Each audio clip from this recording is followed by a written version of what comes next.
तो मित्रों, हमारी जो लास्ट क्लास थी उसमें आपको फोर्थ चरण में जो एक समिति बनाई गई थी उसके बारे में हम चर्चा कर रहे थे। तो उसी से आगे हम पढ़ेंगे आज। तो फोर्थ चरण के अंदर जयपुर, उदयपुर या जोधपुर, तो इनमें से राजधानी कहां बनाई जाए इस चीज को लेकर के विवाद शुरू हो जाता है। जयपुर वाले चाहते थे कि राजधानी हमारे जयपुर में बननी चाहिए, जयपुर राजधानी रहनी चाहिए। उदयपुर वाले ये चाहते थे साहब उदयपुर में राजधानी हो। जोधपुर वाले कह रहे थे कि साहब इधर जोधपुर में राजधानी बना दो। तो इसके लिए सब ने इसका डिसीजन किस पर टाल दिया? सरदार वल्लभ भाई पटेल पर। तब पटेल जी, अब देखिए यहां आपको कुछ चीजें मिलती है। आपको राजधानी निर्धारण के लिए कमेटी का नाम मिलता है सत्यनारायण राव समिति। देखिए मित्रों, ये दरअसल सत्यनारायण राव समिति है, ये कई बार एग्जाम में आ भी गया और ये क्वेश्चन मान भी लिया गया। कई बार चीज गलत होती है फिर भी वो गलत ही बतानी पड़ती है कि हाँ ये है, जबकि वास्तविकता के अंदर वो वैसा नहीं है। फोर्थ चरण के अंदर सत्यनारायण राव समिति का नाम आता है कि ये फोर्थ चरण में राजधानी निर्धारण के लिए बनाई गई थी और इसने जयपुर को राजधानी बनाया। अब ये क्वेश्चन आरपीएससी हो चाहे अधीनस्थ बोर्ड हो, कई बार आया भी गया है और सत्यनारायण राव समिति को ही सही माना गया है, जबकि वास्तविकता यह है कि सत्यनारायण राव समिति राजधानी निर्धारण के लिए नहीं थी। इसका कोई यहां नहीं है उल्लेख। किसी भी ऑथेंटिक पुस्तक के अंदर आपको सत्यनारायण राव समिति का नाम नहीं मिलेगा। वहां सिर्फ यह मिलता है कि साहब एक समिति का निर्माण किया गया था, उसने जयपुर को राजधानी बनाया। तो सत्यनारायण राव समिति यहां नहीं है। यहां जो सरदार वल्लभ भाई पटेल ने एक समिति बनाई थी, बी आर पटेल समिति। बी आर पटेल समिति, इसमें एसपी सिन्हा और पुरी वो मेंबर थे इसमें। तो ये हो सकता है आपने बी आर पटेल समिति का नाम पहली बार सुना हो, तो भले ही पहली बार सुना हो, लेकिन सत्य यही है कि बी आर पटेल कमेटी बनाई गई थी। सरदार वल्लभ भाई पटेल ने बनाया था इस समिति को। सत्यनारायण राव समिति नहीं बनी थी राजधानी निर्धारण में। तो फिर आप पूछेंगे जब एग्जाम में क्वेश्चन आएगा तब क्या करना है? अगर सत्यनारायण राव समिति और बी आर पटेल समिति ये दोनों ऑप्शन में होती है तो आप बी आर पटेल समिति ही करोगे। सिर्फ बी आर पटेल आता है, बाकी तीन अलग ऑप्शन है तो बी आर पटेल है, लेकिन बी आर पटेल समिति ऑप्शन में है ही नहीं। और जैसा कि आज तक आरपीएससी में हमेशा पूछा गया है, सत्यनारायण राव समिति को ही रखा गया, इसी नाम को माना गया है, यही आता है, तो फिर आपको सत्यनारायण राव समिति ही करना है। भले ही यह गलत है तो गलत को ही सही मान लिया जाएगा। यह कमेटी नहीं थी, मैं आपको फिर से बता रहा हूं, ध्यान में रखना, सत्यनारायण राव कमेटी नहीं है। लेकिन ये इतना आ चुका है और गाइड में आपको सब में मिलेगा। ऑथेंटिक किसी भी पुस्तक के अंदर आप हिंदी ग्रंथ अकादमी की इतनी किताबें आती है, सैकड़ों किताबें आती होगी, उनमें इतिहास से जुड़ी हुई जो भी किताबें हो, राजस्थान की एकीकरण, प्रजामंडल, कोई सी भी किताब उठा के देख लेना, उसमें सत्यनारायण राव समिति का नाम नहीं है। ये गाइड वालों ने कोई मिस मैच के अंदर ये एक बार निकालना शुरू कर दिया और आरपीएससी ने भी पूछ लिया होगा और फिर वो कंटिन्यू चलने लग गया वो। तो अब ये कंफ्यूजन मत रखना।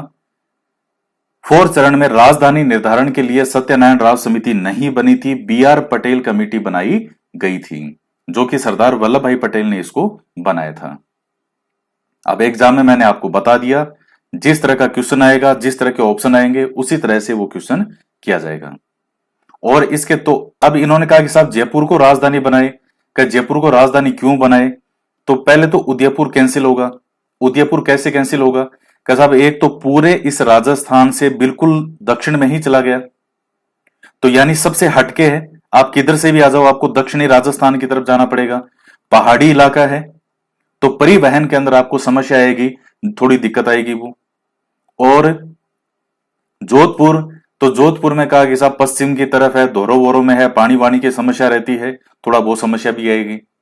तब हर तरह से देखते हुए कि पूरे राजस्थान की सुविधा क्या रहेगी, उस सुविधा को ध्यान में रखते हुए राजधानी कौन सी बनाई गई थी? जयपुर बनाई गई थी। ना तो यहां कोई पेयजल की समस्या है, ना ही कोई और समस्या है, सीधे सीधे रास्ते हैं। तो आप जानते भी हैं, जयपुर जाना हो इजीली आपके विकल्प मिल जाते हैं, कोई आने जाने में कोई समस्या नहीं है।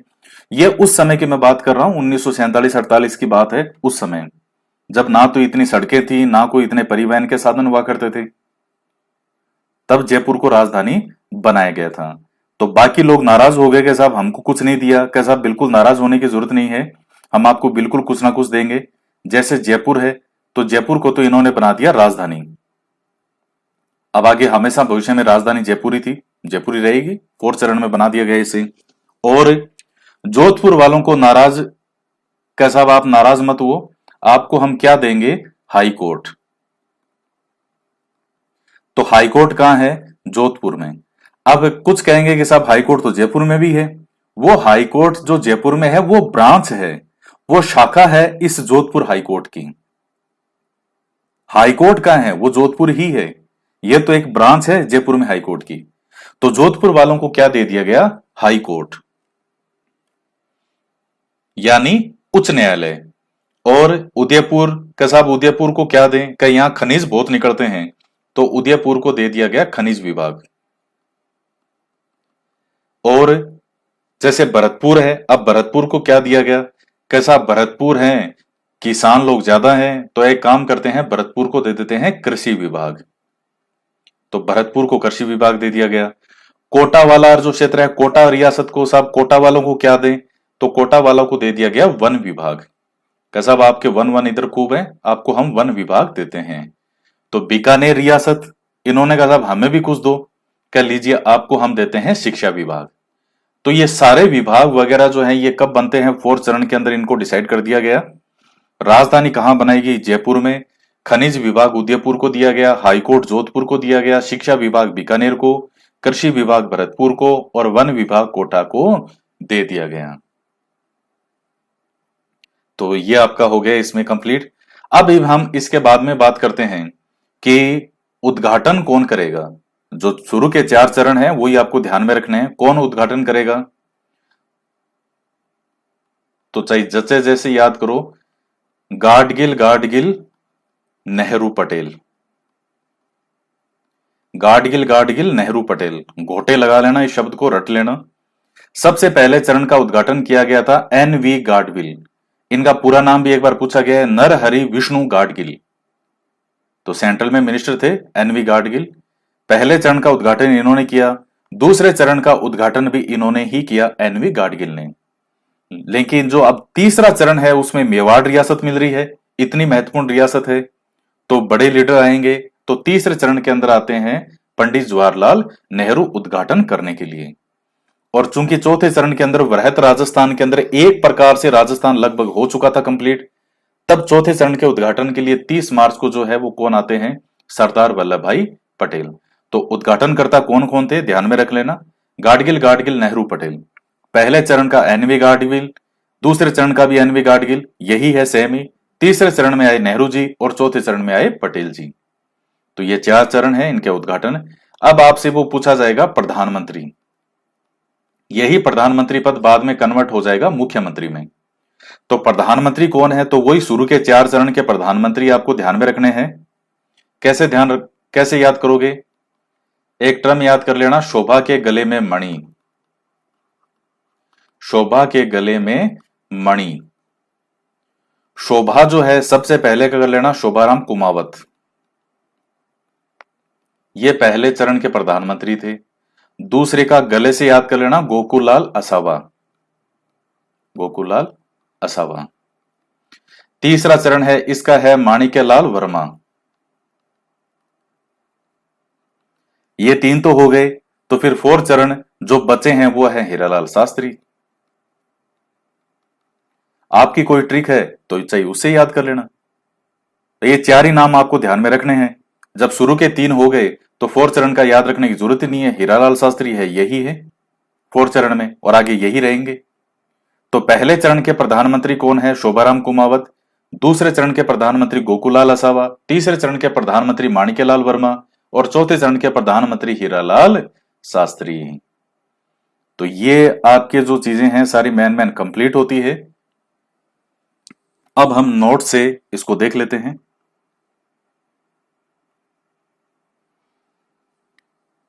तो ये शुरू में तो पढ़ लिया था हमने,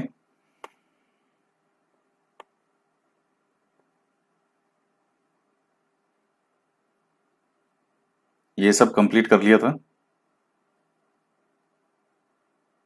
तो देखिए 7 चरण होते हैं 8 वर्ष 7 माह और 14 दिन का समय लगता है।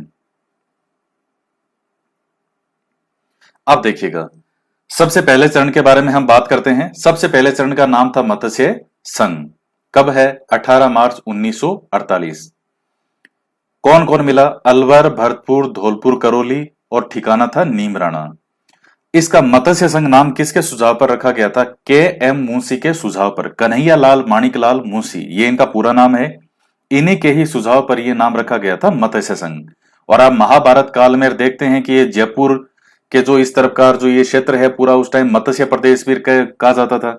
और भी कई चीजों को देखते हुए कि साहब मत्स्य संघ इसका नाम रखा जाना चाहिए, तो फिर इसका नाम मत्स्य संघ रख लिया गया। तो ये क्वेश्चन पूछा जाता है कि किसके सुझाव पर इसका नाम मत्स्य संघ रखा गया था? के एम मुंशी के सुझाव पर। राज प्रमुख किसको बनाया गया? धौलपुर महाराजा थे उदयबान सिंह, इन्हें बनाया गया। उपराज प्रमुख करौली के महाराजा गणेश पाल सिंह को उपराज प्रमुख बनाया गया। राजधानी अलवर बनाई गई। उद्घाटन का हुआ था भरतपुर का जो किला है, फोर्ट है, उसमें किया गया था उद्घाटन। किसके द्वारा? भरतपुर के किले में केंद्रीय खनिज मंत्री एन वी गाडविल के द्वारा किया गया। गाडविल ये वही व्यक्ति हैं। मत्स्य संघ का प्रधानमंत्री किसे बनाया गया था? शोभाराम कुमावत को। और मैंने आपको बताया था पहले कि जहां की राजधानी होती थी वहीं का राज प्रमुख होता था, लेकिन पहले चरण के अंदर स्थिति ऐसी नहीं थी। जो तेज सिंह थे उन पर डाउट था अलवर के महाराजा पर महात्मा गांधी की हत्या में आरोप होने का, तो इस वजह से जो है उनको दिल्ली बुलाया गया था जांच के लिए। और जब तक जांच पूरी हुई तब तक जो है वो वहीं रहे, उन पर पूरी जांच वगैरह कर दी गई और फाइनल में उनको बरी कर दिया गया, आजाद कर दिया गया कि नहीं आप इसमें शामिल नहीं हो। एक ये देखिएगा वार्षिक आय वगैरह भी पूछ ली जाती है। तो जो पहला चरण है इसकी वार्षिक आय थी 1 लाख, ये 184 लाख रुपए। अब 184 लाख का मतलब क्या हो गया? 1 करोड़ 84 लाख। तो कैसे भी लिखा आ सकता है, इसको 184 लाख भी हम लिख सकते हैं और अलग अलग लिखना चाहिए तो 1 करोड़ 84 लाख भी लिख सकते हैं। तो आपकी परीक्षा में आएगा तो आप ध्यान में रखना। एक बात ध्यान में रखिए, कुछ किताब के अंदर ऑथेंटिक किताबों में ही इसको लिखा गया है लगभग 2 करोड़, ऐसा लिखा गया है। तो जब ऑप्शन में 1 लाख 84, ये जो है 184 लाख अगर हो ही नहीं तो फिर आप वो तो देखिए खुद की एक समझ होती है। परीक्षा में कोई जरूरी नहीं है कि डायरेक्ट फैक्ट को पूछा जाए, वो कैसे भी घुमा के दे सकता है। तो वो तो वहां खुद की समझ होती है कि अब उसको हैंडल कैसे करना है। तो ये आप ध्यान में रखना, वार्षिक आय पूछी गई है, आपसे पूछ भी सकता है। 184 लाख भी लिख सकता है और 1 करोड़ 84 लाख भी इसको लिख सकता है। अब आता है दूसरा चरण। राजस्थान संघ या पूर्वी राजस्थान कहा जाता है इसे। 25 मार्च 1948 को, यानी पहले चरण के 7 दिन बाद। 9 रियासतें और एक ठिकाना। सूत्र मैंने आपको बताया था, बाबू झाड़ू को प्रसाटो।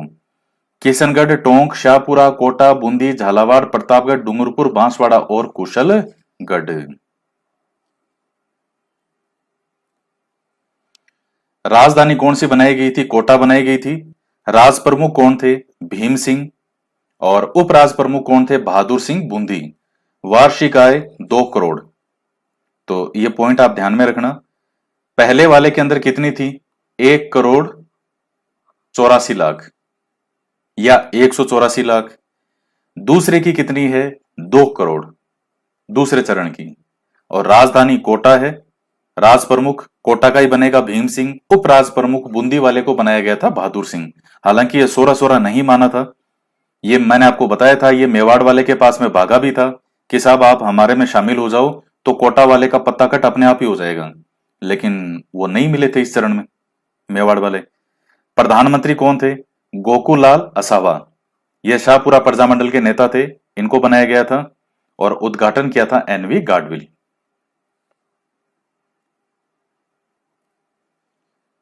इसके बाद में आता है तीसरा चरण। इसका नाम था संयुक्त राजस्थान। 18 अप्रैल 1948 मेवाड़ रियासत को राजस्थान संघ में मिला लिया गया। राज प्रमुख बने मेवाड़ के महाराणा भूपाल सिंह, उपराज प्रमुख बने भीम सिंह। और वो जो बूंदी वाला था वो इसी चक्कर में था पहले, दूसरे चरण में। लेकिन दूसरे चरण में ये भूपाल सिंह जी मिले नहीं थे, तो तीसरे चरण में फिर भूपाल सिंह जी मिले इसमें। तो उपराज प्रमुख अब भीम सिंह हो गया, क्योंकि मेवाड़ के महाराणा जहां होंगे तो आप जानते हैं पूरे राजस्थान के अंदर अपनी स्वतंत्रता के लिए, संघर्ष के लिए, मान सम्मान के लिए अगर कोई रियासत जानी जाती थी वो कौन सी थी? मेवाड़। उद्घाटन किया गया था जवाहरलाल नेहरू के द्वारा उदयपुर में। राजधानी उदयपुर बनाई गई। प्रधानमंत्री थे माणिक्यलाल वर्मा। वार्षिक आय कितनी थी इस तीसरे चरण में, जो ये इतनी रियासतें थी इनकी? तो तीसरा जो चरण है संयुक्त राजस्थान, इसकी वार्षिक आय मान जाती थी 316 लाख। यानी अगर आप इसको वैसे कन्वर्ट करना चाहें तो 3 करोड़ 16 लाख भी आप इसको लिख सकते हैं। तो ये कभी आपसे पूछे तो आप ध्यान में रख लेना। पहले की है 1.84 करोड़ यानी 1 करोड़ 84 लाख, दूसरे की 2 करोड़ और तीसरे की है 3 करोड़ 16 लाख।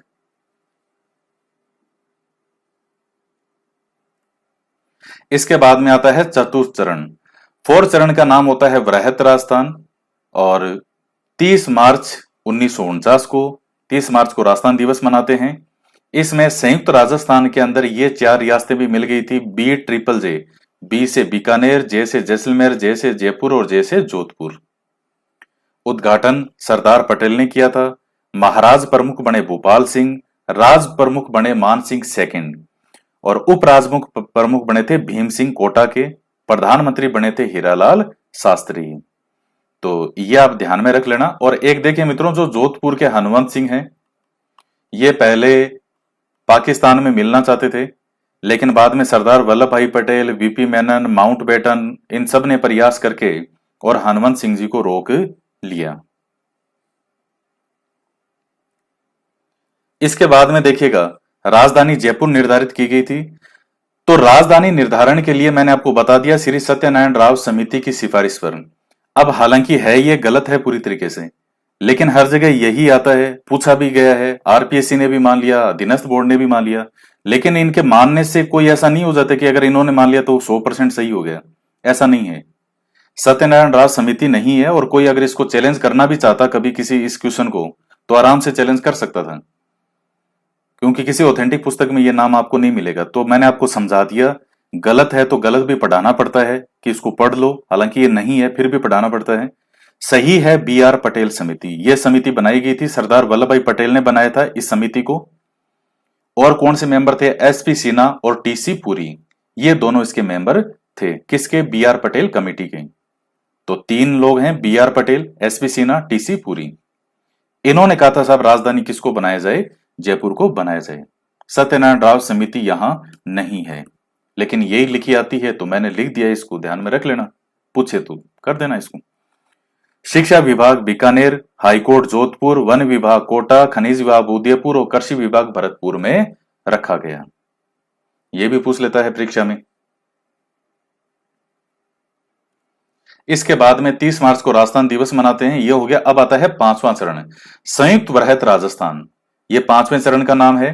15 मई 1949 को इसमें वृहत राजस्थान के अंदर क्या मिला दिया गया? मत्स्य संघ मिला दिया गया।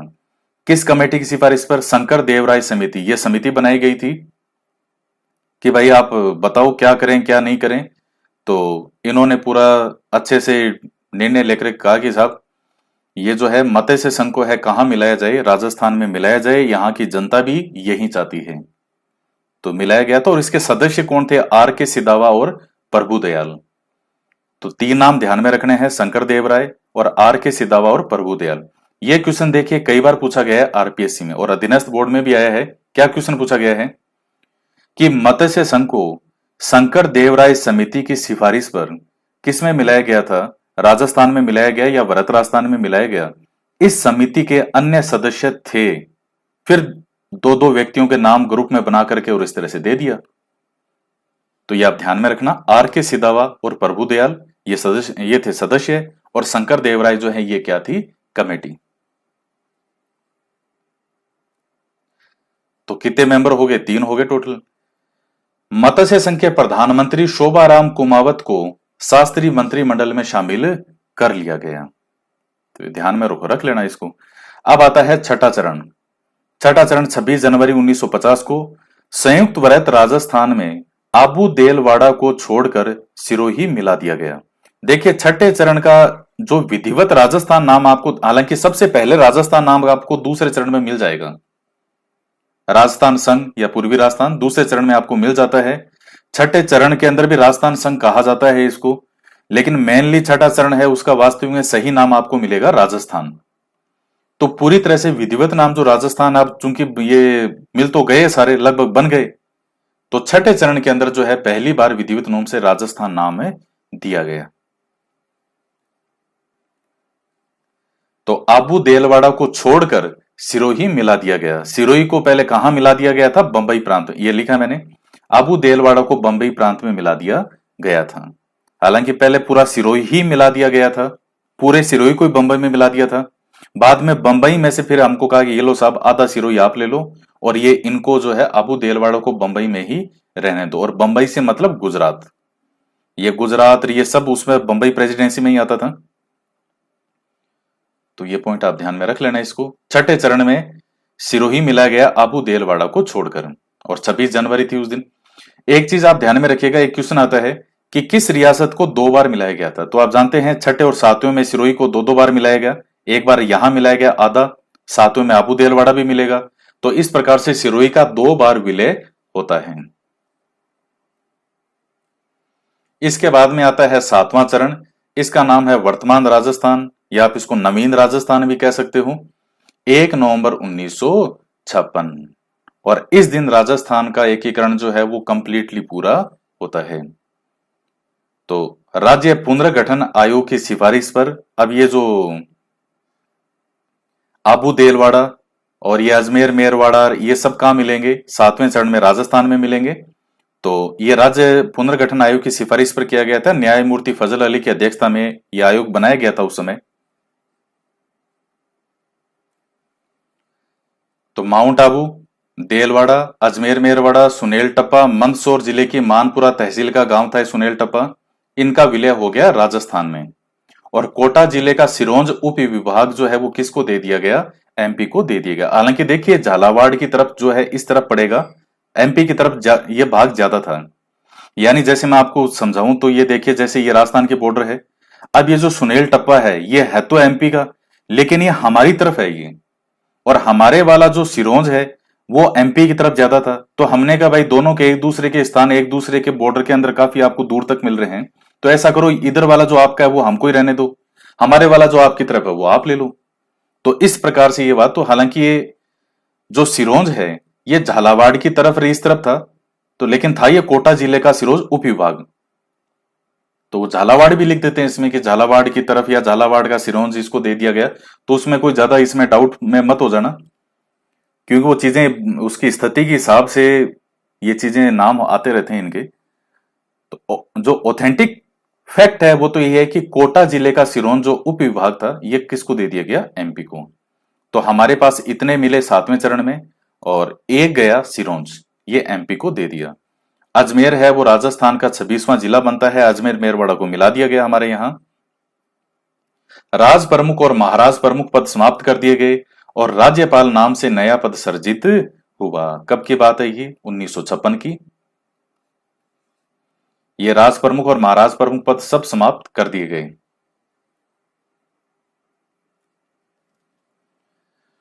फर्स्ट राज्यपाल कौन थे उसमें? गुरुमुख निहाल सिंह। और 1956 में राजस्थान के सीएम कौन थे? मोहनलाल सुखाड़िया।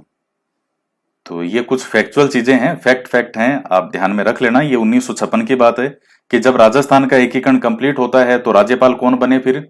तो गुरुमुख निहाल सिंह बनते हैं। राजस्थान के उस समय सीएम कौन थे 1956 में जब एकीकरण पूरा हुआ? तो मोहनलाल सुखाड़िया। अब कुछ महत्वपूर्ण तथ्य हैं। क्षेत्रफल की दृष्टि से सबसे बड़ी रियासत कौन सी थी? जोधपुर, सबसे बड़ा क्षेत्र था इसका। सबसे प्राचीन रियासत मेवाड़। सबसे धनी रियासत जयपुर। क्षेत्रफल में सबसे छोटी रियासत थी शाहपुरा, और क्षेत्रफल में सबसे बड़ी थी जोधपुर। सबसे नवीन जो राजस्थान कौन सी रियासत थी? ये सबसे नवीन राजस्थान के अंदर है कि सबसे नवीन रियासत, ये ऐसे है, इसको ऐसे लिखेंगे, सबसे नवीन राजस्थान नहीं, सबसे नवीन रियासत कौन सी थी राजस्थान में? तो वो है झालावाड़, जो कि अंग्रेजों ने बनाई थी 1838 में। और एकमात्र मुस्लिम रियासत कौन सी थी? टोंक। पहले मनोनीत मुख्यमंत्री कौन बनते हैं? हीरालाल शास्त्री। ये जब उस समय ये एकीकरण वगैरह जो फोर्थ चरण में बनाया गया था प्रधानमंत्री हीरालाल शास्त्री को, तो बाद में इन्हें ही मनोनीत मुख्यमंत्री बना दिया गया था। फिर जब चुनाव होंगे 1951-52 के, तब निर्वाचित सीएम जो होगा पहला राजस्थान का, वो होगा टीकाराम पालीवाल। तो पहला मनोनीत कौन है? हीरालाल शास्त्री। और पहला निर्वाचित सीएम कौन है? टीकाराम पालीवाल।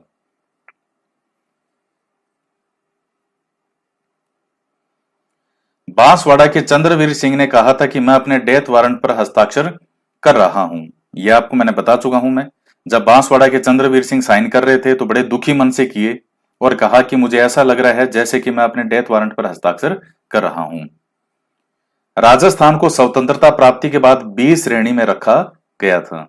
देखिए मित्रों, उस समय 3 श्रेणियां थी, ए, बी और सी। ए श्रेणी कौन सी थी? जो डायरेक्ट, जहां अंग्रेज डायरेक्ट शासन करते थे, Bengal presidency, Madras presidency, Bombay presidency, वो आते थे ब्रिटिश प्रांत, ए में। बी में आती थी रियासतें। तो आप देख लो कि जो राजस्थान है ये किस में आएगा? तो बी श्रेणी में आएगा। तो राजस्थान बी श्रेणी में था। और सी में कौन आते थे? जो वो थे केंद्र शासित प्रदेश, जैसे अजमेर मेरवाड़ा है, दिल्ली, अजमेर मेरवाड़ा, ये किस में आएंगे? तो सी में आएंगे, केंद्र शासित प्रदेशों में। बी में रियासतें आती थी और ए में आते थे ब्रिटिश प्रांत। इसके बाद देखिएगा 19 जुलाई 1948 को लावा ठिकाने को केंद्र सरकार के आदेश पर जयपुर रियासत में शामिल किया गया। तो ये एक फैक्ट है। और तो इसलिए किसी के अंदर ऐसे नहीं इसको रखा गया कि साहब ये चरण है और इसमें साथ में ये भी मिला दिया गया। ये अलग से आदेश दिया गया था इस समय। तो इस समय तक आप देख लीजिए जो 3 चरण है शुरू के, वो तो हो चुके हैं कंप्लीट। तो इसलिए जो है इसकी गिनती 4th चरण में ही होती है। परीक्षा में कभी आता है तो आप जो 4th चरण है उसी को राइट करना कि लावा जो है वो राजस्थान में कब मिलता है? तो 4th चरण में। हालांकि बुक्स के अंदर मैं आपको बताऊं तो ऑथेंटिक किताबें जो है वो दोनों ही लिखा गया है। एक जगह दूसरे में भी लिखा गया है, 4th में भी लिखा गया है।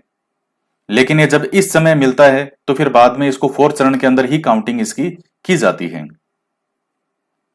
इसके बाद में पेन पिस्टल एक समझौता आता है। इसका संबंध जोधपुर महाराजा हनुमत सिंह से है। देखिए मित्रों, दरअसल ये पेन पिस्टल है क्या? तो जो जोधपुर के शासक हनुमत सिंह जी हैं, इनके पास में एक पेन था जो इन्हीं के ही जोधपुर के कारखाने में तैयार किया गया था। और वो पेन दरअसल पिस्तौल का काम भी करता था। मतलब आप, और इसी से इन्होंने साइन किए थे, 2 हस्ताक्षर किए थे इन्होंने विलय पत्र पर, वो इसी पेन से ही किए थे।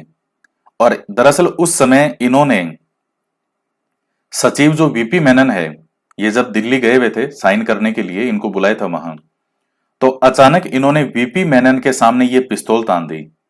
यानी ये साइन करने वाली भी थी और आप इसको पिस्टल के रूप में भी प्रयोग कर सकते थे। इस तरीके से इसको डिजाइन किया गया था। तो इन्होंने पिस्तौल वीपी मेनन पर तान दी और कहा कि मैं तुम्हारे दबाव में आकर कोई भी साइन करने वाला नहीं हूं। तो वीपी मेनन ने बड़े ही धैर्य पूर्वक और आराम से जवाब दिया कि ऐसा है महाराजा जी, ये आपकी धमकियां वमकियां जो है हम पर असर नहीं करेगी। आपको मुझे मारना है तो मार दो, लेकिन साइन तो आपको करने पड़ेंगे। मेरे मरने से आप मुझे गोली मार दोगे, आप सोच रहे हो फिर आप साइन नहीं करोगे? ऐसा तो नहीं है, साइन तो करना पड़ेगा। इतने में ही जो माउंटबेटन वगैरह है वो भी अंदर आ गए और उन्होंने इस चीज को हंसी मजाक के अंदर उड़ा दिया, माहौल हल्का फुल्का कर दिया थोड़ा सा। माउंटबेटन ने कहा यार क्या क्या पिस्टल विस्टल निकाल रखे ये। और इस पेन पिस्टल, ये जो पिस्टल थी जो पेन का काम भी करता था, पिस्टल का काम भी करता था, यह माउंटबेटन फिर अपने साथ ले गया था। और जो ब्रिटेन का म्यूजियम है, आज भी वहां उस ब्रिटेन के म्यूजियम में ये पिस्टल रखी हुई है। तो ये किस्सा आता है, तो ये किससे संबंधित है? पेन पिस्टल समझौता कह लो, पेन पिस्टल, ये किससे संबंधित है? जोधपुर महाराजा हनुमत सिंह से संबंधित है। देखिए मित्रों, दरअसल जो महाराजा हनुमत सिंह हैं, ये पहले भारत में ही मिलना चाहते थे। लेकिन जो भोपाल नवाब और जिन्ना, वो थे दिमाग के खिलाड़ी। उन्होंने हनुमत सिंह को इस तरीके से दिमाग घुमा दिया था कि ये तैयार हो गए थे पाकिस्तान में मिलने के लिए। लेकिन बाद में इन्होंने जैसे भी करके, जैसे तैसे करके इनको तैयार कर लिया। और कई और भी हैं, जैसे मान लीजिए भरतपुर धौलपुर है, डूंगरपुर है, बांसवाड़ा है, ये जोधपुर है। तो ये कई रियासतें थी उस समय राजस्थान में भी। कुछ अपने आप को स्वतंत्र रखना चाहती थी, कुछ पाकिस्तान में मिलना चाहती थी, कुछ कोई यूपी की तरफ जाना चाहती थी। लेकिन लास्ट में ले दे के हुआ वही जो राजस्थान के लिए बिल्कुल सही था और जो राजस्थान के अंदर होना चाहिए था। तो ये उस समय सरदार वल्लभ भाई पटेल और उनके सचिव वीपी मेनन, तो इनकी सूझबूझ, साहसिक इनके जो थे कदम, जो भी इन्होंने साहसिक कदम उठाए, देखिए इन्होंने हर तरीके से इस्तेमाल किया। कोई राजा ऐसा भी होगा, हालांकि जब बहुत ज्यादा डिटेल में अलग अलग इतिहास पढ़ते हैं तो और भी कई चीजें आती है कि साहब ये कोई भी हंसते हंसते साइन करने को तैयार नहीं थे। तो इनको चाहे जान की धमकी देकर के भी, कई कई ऐसे शासक भी थे जिनको जान की धमकी देकर के साइन करवाए कि या तो साइन कर, नहीं तो तेरे साइन करवा कर हम डिक्लेयर कर देंगे कि तूने मजबूरी में साइन करने के बाद सुसाइड कर लिया। वो सब हम कर सकते हैं, तो साइन तो करना पड़ेगा। तभी आप देखिए जो बांसवाड़ा के चंद्रवीर सिंह क्या कहते हैं कि मुझे ऐसा लग रहा है मैं अपने डेथ वारंट पर साइन कर रहा हूं। तो चाहे हंस के करो चाहे रो के करो, साइन तो करने पड़ेंगे। आप बाहर तो नहीं जा सकते, पाकिस्तान में तो नहीं मिल सकते और ना ही स्वतंत्र रहोगे। तो इस प्रकार से ले दे करके लास्ट में 1 नवंबर 1956 को राजस्थान का एकीकरण पूरा होता है, जो कि 18 मार्च 1948 से शुरू हुआ और 1 नवंबर 1956 को पूरा हुआ। और वीपी मेनन की एक किताब आती है the story of the integration of Indian states. तो ये इसी चीज के बारे में है, एकीकरण से संबंधित है। कभी आपसे पूछे कि ये पुस्तक किसकी है, the story of the integration of Indian state, तो वह है वीपी मेनन की।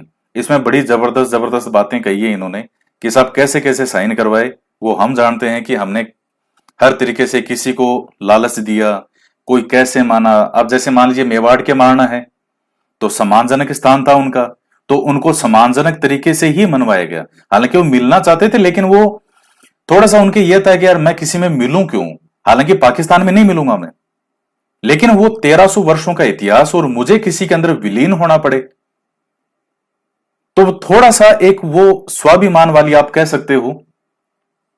तो इनके साथ सम्मानजनक व्यवहार करते हुए ही इनको मनाया गया। अब 20 लाख रुपए जो थी प्रीव्यू पर्स किसी के लिए थी नहीं।